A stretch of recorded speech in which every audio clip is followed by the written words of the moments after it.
یوم عرفہ بہت سے لوگ سوال کر رہے ہیں کہ ہم یوم عرفہ سعودی عرب کے ساتھ کریں یا اپنے حساب سے کریں۔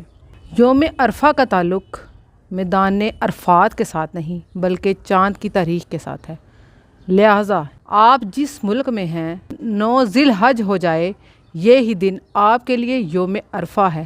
اب تمام خلیج ممالک میں سمیت سعودی عرب جمعرات والے دن 5 جون کو یوم عرفہ ہوگا۔ ہمارے پاکستان اور ان ممالک جہاں ہفتہ والے دن عید ہے وہاں پر 6 جون جمعہ والے دن یوم عرفہ ہوگا۔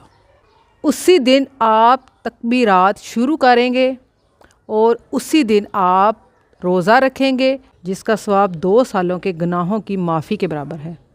ضروری نہیں کہ ایک دن 9 ذی الحج کا روزہ رکھا جائے۔ یہ جو 9 دن ہے یہ عبادت کے لحاظ سے بہت اہم دن ہے کیونکہ اللہ تعالیٰ کو ان 9 دن کی عبادت بہت زیادہ پسند ہے۔